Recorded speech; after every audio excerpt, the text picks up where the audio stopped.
10। আজ আমরা পড়ব তোমাদের বাংলা পাঠ্য বইয়ের একটি নাটক সিরাজদৌল্লা। চলো শুরু করি। সিরাজদৌল্লা 1938 সালে প্রকাশিত। এটা মনে করা হয় নবাব সিরাজদৌল্লার প্রতিকৃতি ছবি, অনেকটা এরকম দেখতে ছিলেন। ইনি নাট্যকার শচীন্দ্রনাথ সেনগুপ্ত। নাট্যকার সম্পর্কে জেনে নিই। তার জন্ম 1891 সাল 7 জুলাই, বাংলাদেশ। পিতা সত্যচরণ সেনগুপ্ত, মা চপলা দেবী। তার রচিত নাটক রক্তকমল, গৌরিক পতাকা, সতীতীর্থ, আরও অনেক নাটক আছে, আমি 3টে উল্লেখ করেছি। জননী, রাষ্ট্রবিপ্লব প্রভৃতি। তার মৃত্যু 1961 সাল।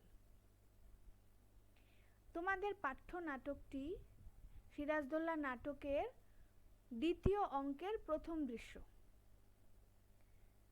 তোমাদের পাঠ্য নাটকটি সিরাজদৌল্লা রাজসভার একটি দৃশ্য। সেখানে পরের দিন যে পলাশীর প্রান্তরে ইংরেজদের সাথে বাংলার নবাবের যুদ্ধ হবে, সেই ঘটনাটি বর্ণিত। আমরা বিষয় সংক্ষেপে চলে আসি। দরবার কক্ষে নবাব সিরাজদৌল্লা আর সকল রাজকর্মচারীরা আছেন। ইংরেজ ইস্ট ইন্ডিয়া কোম্পানির প্রতিনিধি ওয়াটসকে নবাব তাদের নবাবের প্রতি বিরূপ আচরণ মনে করিয়ে দেন।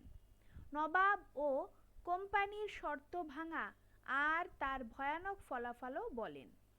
ইংরেজরা গোপনে নবাবের বিরুদ্ধে ষড়যন্ত্র করছে। তার প্রমাণ স্বরূপ অ্যাডমিরাল ওয়াটসনের পাঠানো চিঠি, যেখানে চন্দননগর আক্রমণের কথা আছে। এর আগে কলকাতা, পূর্ণিয়া আর শওকতজংয়ের যুদ্ধে অনেক সেনার বীরগতি আর অনেক অর্থ ক্ষয় হয়েছে। নবাব আর তার মন্ত্রিমণ্ডলও যুদ্ধবিরোধী মনোভাব রাখেন। ফরাসি প্রতিনিধি মসিয়েলা নবাবকে আগাম যুদ্ধের ক্ষয়ক্ষতির খবর জানান, আর নবাবও তার কৃতজ্ঞতা স্বীকার করেন। রাজবল্লভ নবাবের বিরোধিতা করেন, আর জগৎ শেঠও তার সঙ্গ দেন। নবাব সবার কটূক্তি স্বীকার করেন, কিন্তু তারা নবাবকে সবার কাছে হেয় করে তুলেছেন। নবাব এর কারণ জানতে চান। জগৎ শেঠ জানতে চান নবাবকে হেয় করে তাদের লাভ কি। নবাব জানান তাদের স্বার্থসিদ্ধি।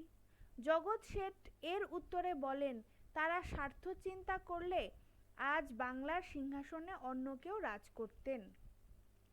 নবাবের উপদ্রব জগৎ শেঠের মনে এই অবস্থা তৈরি করেছে। কলকাতা, পূর্ণিয়া জয়, হোসেন কুলির মৃত্যু প্রসঙ্গে নবাব তাদের বলেন যে নবাবের সমালোচনা করা তাদের উচিত কাজ নয়। মির্জাফর, রাজবল্লভ, জগৎ শেঠ রাজসভা থেকে বেরিয়ে যেতে চাইলে নবাব প্রথমে তাদের থামান। প্রসঙ্গত মীর মদন জানান তারা নবাবের নিমক বৃথাই খান না। সভায় মির্জাফরকে লেখা ওয়াটসের চিঠি খোঁজা পিদ্রুর মারফত পাঠানো হয়েছিল, কিন্তু সে চিঠি নবাবের হাতে ধরা পড়েছে। কিন্তু এই পরিস্থিতি আপোষ লড়াইতে কাটাবার নয়। মির্জাফর নবাবের আত্মীয় হন। নবাব বাংলার আগামী দুর্যোগ স্মরণ করে সভাসদদের কাছে সবাইকে এক হতে বলেন। বাংলার মান মর্যাদা হিন্দু মুসলিম সবাইকে এক হয়ে রক্ষা করতে হবে। নবাব সবার কাছে আকুতি ও সাহায্য প্রার্থনা করেন। দরবারে নবাব সবার কাছে প্রার্থনা করেন বাংলার এই দুর্দিনে সবাই যেন তার পাশে থাকে। সভায় সবাই নবাবের পক্ষেই কথা বললেন, আর দেশের জন্য নবাবের জন্য প্রাণ দিতেও প্রতিজ্ঞাবদ্ধ হলেন মীর মদন। রবার্ট ক্লাইভ পলাশীর পথ ধরে এগিয়ে আসছেন বাংলা দখল করতে। তাই একে একে রায়দুর্লভ, ইয়ার লতিফ, মোহনলাল, মীর মদন, সিনফ্লে সবাইকে পলাশীর প্রান্তরে নিজ নিজ সৈন্য নিয়ে প্রস্তুত থাকতে বললেন নবাব। সবাই চলে গেলে দরবারে ঘসেটি বেগমের আগমন ঘটে। নবাবের মাসি ঘসেটি বেগম নবাবের পতন কামনা করলেন। তার সন্তানের মতো নবাবেরও মৃত্যু কামনা করলেন তিনি। সেই মুহূর্তে নবাব পত্নী লুৎফা বেগমের প্রবেশ। ঘসেটি বেগমের প্রতিহিংসা বেগম লুৎফাকে ভীত করে তোলে। নবাব জানান, মাত্র 1 বছর 3 মাস বাংলার সিংহাসনে বসে তিনি কোনো শান্তি পাননি। শুধু যুদ্ধ, ষড়যন্ত্র, গুপ্তচর পরিচালনা পেয়েছেন। আর আগামীতে পলাশী প্রান্তরে শেষ যুদ্ধ হতে চলেছে। সেখানে হয় জয় নয় পরাজয় ঘটবে। বোঝা গেল? চলো আমরা প্রশ্ন উত্তর পর্বে চলে আসি। বাংলায় আমি এমন আগুন জ্বালাইব যাহা গঙ্গার সমস্ত জল দিয়াও নিভানো যাইবে না। বক্তাকে উক্তিটি বিশ্লেষণ করো। উৎস: ওপরের অংশটি নাট্যকার শচীন্দ্রনাথ সেনগুপ্তের লেখা সিরাজদৌল্লা নাটক থেকে নেওয়া হয়েছে। বক্তা: এই অংশটির বক্তা হলেন ইস্ট ইন্ডিয়া কোম্পানির অ্যাডমিরাল ওয়াটসন। বাংলায় আগুন জ্বালানো। নবাব কলকাতা জয়ের পরে দরবারে কোম্পানির প্রতিনিধি ওয়াটস মুর্শিদাবাদে আছেন যেন সমস্ত সন্ধি শর্ত পালন করা হয় তা দেখতে। কিন্তু নবাব তার মুন্সিজির দ্বারা একটি পত্র পাঠ করেন, যেখানে উল্লিখিত লর্ড ক্লাইভ সৈন্য তাড়াতাড়ি কলকাতা পৌঁছবে।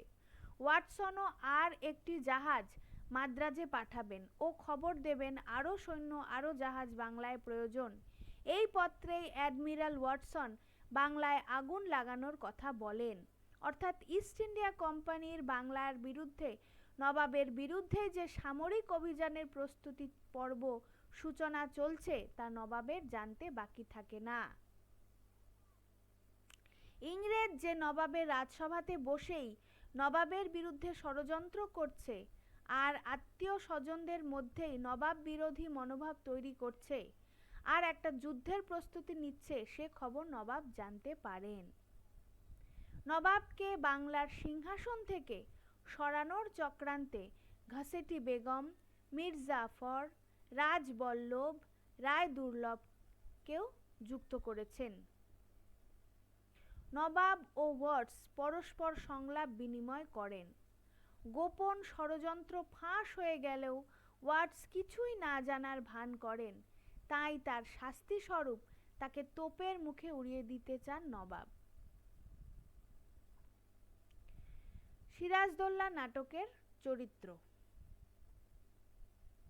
সিরাজদৌল্লা 1756 খ্রিস্টাব্দে বাংলার নবাব আলীবর্দী খানের মৃত্যুর পর তার ছোট বা কনিষ্ঠ মেয়ে বা কন্যা আমিনা বেগমের ছেলে পুত্র সিরাজদৌল্লা বাংলার নবাব হন। মাত্র 1 বছর তিনি রাজত্ব করেন। মীর জাফর, এটা মীর জাফরের ছবি। নবাব সিরাজদৌল্লার সেনাপতি ছিলেন মীর জাফর খান। পলাশীর যুদ্ধের পর 1757 খ্রিস্টাব্দে তিনি বাংলার নবাব হন। তার রাজত্বকাল ছিল 1757 থেকে 1760 খ্রিস্টাব্দ পর্যন্ত। ঘসেটি বেগম নবাব আলীবর্দী খানের বড় বা জ্যেষ্ঠ মেয়ে বা কন্যা, পূর্ণিয়ায় শাসনকর্তার স্ত্রী। নবাব সিরাজদৌল্লার বিরুদ্ধে ষড়যন্ত্রের মধ্যে অন্যতম। রাজবল্লভ নবাব সিরাজদৌল্লার খালসার মুদ্রাধিকারী হন। নবাব তাকে আটক করেছিলেন সরকারি রাজস্ব আত্মসাৎ করার অভিযোগে। মীর জাফর বাংলার নবাব হলে তিনি দেওয়ানি পদ লাভ করেন।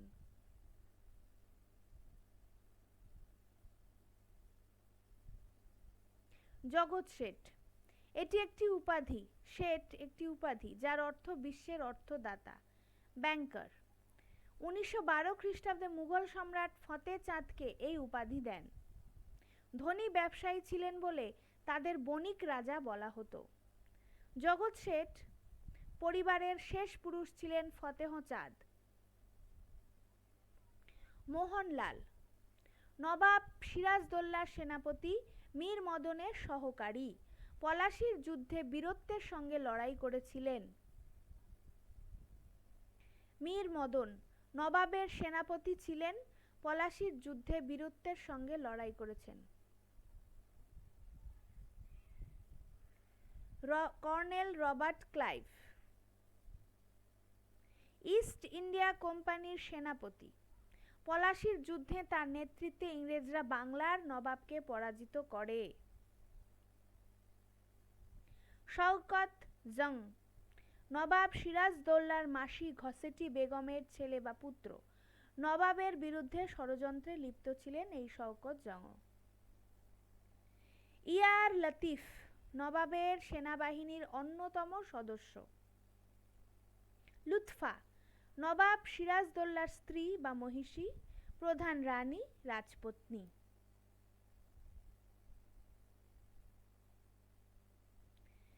বাংলার মান, বাংলার মর্যাদা, বাংলার স্বাধীনতা রক্ষার প্রয়াসে আপনারা আপনাদের শক্তি দিয়ে, বুদ্ধি দিয়ে সর্বরকমে আমাকে সাহায্য করুন।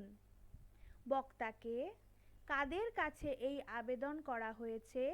এই আবেদনের কারণ কি? উৎস: উপরের অংশটি নাট্যকার শচীন্দ্রনাথ সেনগুপ্তের লেখা সিরাজদৌল্লা নাটক থেকে নেওয়া হয়েছে। বক্তা: এই অংশটির বক্তা হলেন বাংলার শেষ স্বাধীন নবাব সিরাজদৌল্লা। নবাব এই আবেদন করেছেন তারই সভাসদদের কাছে। এই ব্যক্তিরা হলেন সেনাপতি মীরজাফর, রাজবল্লভ, রায়দুর্লভ, জগৎ শেঠ ও তার বিশ্বস্ত রাজকর্মী গোলাম হোসেন, মোহনলাল, মীর মদন প্রমুখদের। এই আবেদনের কারণ: ইংরেজ ইস্ট ইন্ডিয়া কোম্পানি বণিকদের ছদ্মবেশে বাংলায় তাদের রাজত্ব স্থাপন করতে চায়। তাই কলকাতায় দুর্গ স্থাপন আরও অন্যান্য নবাব বিরোধী আচরণ তারা করে। ফলত নবাব দুর্গ আক্রমণ ও জয় করেন, নাম দেন আলীনগর। মুর্শিদাবাদে কোম্পানির প্রতিনিধি ওয়াটস চন্দননগর আক্রমণ করতে চান আর তার সাথে ক্লাইভের নেতৃত্বে সম্পূর্ণ বাংলায় রাজনৈতিক আধিপত্য স্থাপন করতে চায়। নবাবের বিরুদ্ধে তাঁর সেনাপতি মীরজাফর, রাজবল্লভ, রায়দুর্লভ, ঘসেটি বেগম প্রমুখরা ষড়যন্ত্রে লিপ্ত হয়। যদিও নবাব তাঁদের গোপন ষড়যন্ত্র বুঝতে পারেন, প্রমাণস্বরূপ চিঠিপত্র নবাব তাঁর রাজসভায় পেশ করেছেন, তবুও নবাব নিজের জন্মভূমিকে স্বাধীন রাখতে চান। যুদ্ধবিরোধী মনোভাব তিনি পোষণ করেন। কিছু পরিস্থিতিতে তাকে যুদ্ধ করতে হয়েছে, ফলে তার অনেক অর্থ ও সৈন্য সংকট হয়েছে। কিন্তু ষড়যন্ত্রকারী ইংরেজকে একটা কড়া জবাব দিতেই হবে। আসন্ন বিপদে বাংলায় যে কঠিন পরিস্থিতি দেখা দেবে, তাই সভাসদদের কাছে জাতি ধর্ম নির্বিশেষে তিনি কাতর প্রার্থনা করেন তার পাশে থাকার জন্য।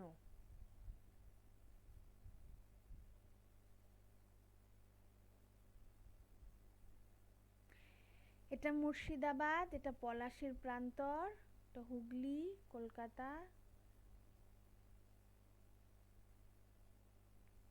এই দিক দিয়ে, এই রাস্তা দিয়ে ইংরেজরা, সমুদ্রপথের রাস্তা দিয়ে ইংরেজরা পলাশি প্রান্তরে এসেছিল, বাংলায় এসেছিল। পলাশির যুদ্ধের স্থির চিত্রটা আঁকা আর কি, তখন তো আর ক্যামেরা ছিল না। জানি না আজ কার রক্ত সে চায়, পলাশি রাক্ষসী পলাশি। বক্তাকে পলাশিকে রাক্ষসী বলা হয়েছে কেন? বক্তার এমন ভাবনার কারণ কি? উৎস: উপরের অংশটি শচীন্দ্রনাথ সেনগুপ্তের লেখা সিরাজদৌল্লা নাটক থেকে নেওয়া হয়েছে। বক্তা: বাংলার শেষ স্বাধীন নবাব সিরাজদৌল্লা এই উক্তি করেছেন তাঁর বেগম বা স্ত্রী লুৎফার কাছে। পলাশিকে রাক্ষসী বলার কারণ: পলাশ ফুলের রং লাল। পলাশি প্রান্তরে ওই লাল ফুল যেন দূর থেকে রক্তের আভাস। কোনো এক সময় ওই প্রান্তর ফুলের রঙে লাল হয়ে থাকত। অনেক দিনের পিপাসা যেন সে মেটাতে চায়। আগাম যুদ্ধে ওই লাল রঙের পিপাসা মেটাতে পলাশি প্রান্তর যেন মানুষের রক্ত চাইছে। নবাব জানেন না কার রক্ত সে চায়। নবাবের এই কথায় পলাশি প্রান্তরে যেন জড় বস্তুতে জীব চেতনা আরোপিত হয়েছে। বক্তার এমন ভাবনার কারণ: পলাশী প্রান্তরে ইংরেজ ইস্ট ইন্ডিয়া কোম্পানির সাথে বাংলার নবাবের যুদ্ধ হতে চলেছে। রবার্ট ক্লাইভ ওই পথেই তার সৈন্য নিয়ে এগিয়ে আসছেন। এই যুদ্ধ নির্ণয় করবে বাংলার ভবিষ্যৎ কি, ইংরেজ রাজ না নবাবের রাজত্ব। নবাব তার 15 মাসের রাজত্বে পেয়েছেন শুধু আত্মীয় স্বজনের লোভ, আগ্রাসন, তার সিংহাসনের প্রতি পেয়েছেন গোপন ষড়যন্ত্রের খবর। লড়ে গেছেন পূর্ণিয়ার, কলকাতার যুদ্ধ, ফলে হারিয়েছেন অনেক সৈন্য, নবাবের বিরোধী আত্মীয়দের প্রাণ, আর নিজের সভাসদদের কাছে ষড়যন্ত্র, অপমান। তবু আগাম যুদ্ধে তিনি সবাইকে বাংলার হয়ে লড়তে বলেছেন। নিজের স্বার্থে নয়, জাতি ধর্ম ভুলে এক হতে বলেছেন। ইংরেজ শক্তির বিরুদ্ধে এক হয়ে বাংলাকে বাঁচাতে হবে। তাই বেগম লুৎফার কাছে নবাবের দুশ্চিন্তা, আতঙ্ক প্রকাশিত হয়েছে। অপরকে বঞ্চিত করে যে সিংহাসন পেয়েছো, সে সিংহাসন তোমাকে শান্তি দেবে ভেবেছো? বক্তাকে কাকে উদ্দেশ্য করে বলেছেন? বক্তার মানসিকতার পরিচয় দাও।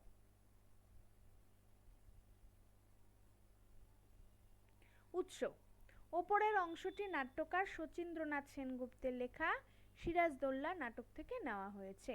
বক্তা: বক্তা হলেন নবাব সিরাজদৌল্লার আত্মীয়া, তার বড় মাসি এবং এই নাটকের আরেকটি বিশেষ নারী চরিত্র ঘসেটি বেগম।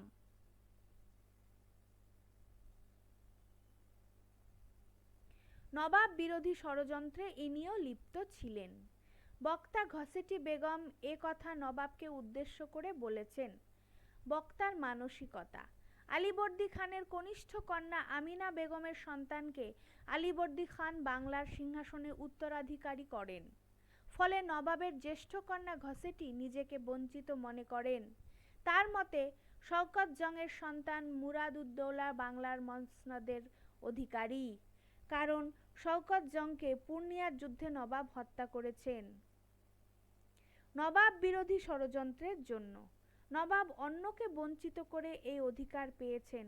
মাসি ঘসেটি বেগমকে মতিঝিল থেকে নিয়ে নবাবের কাছে গৃহবন্দী, নজরবন্দী ও তার সমস্ত কিছু নবাব হস্তগত করেছেন। নিজ অধিকার বঞ্চিত প্রতিহিংসা পরায়ণ ঘসেটি বেগম তাই দরবারে নবাব সিরাজদৌল্লাকে বারবার অভিসম্পাত করেছেন, মাসি হয়েও নবাবের ধ্বংস কামনা করেছেন। তাই ঘসেটি বেগম দরবার কক্ষ থেকে বেরিয়ে গেলে নবাব বেগম লুৎফা অত্যন্ত দুঃখে বলেন, এই ঘসেটি বেগম দানবী না মানবী? নবাব পত্নীও তার ভয় প্রকাশ করে এর জবাব দিয়েছেন, মনে হয় ওর নিঃশ্বাসে বিষ, ওর দৃষ্টিতে আগুন, ওর অঙ্গ সঞ্চালনে ভূমিকম্প।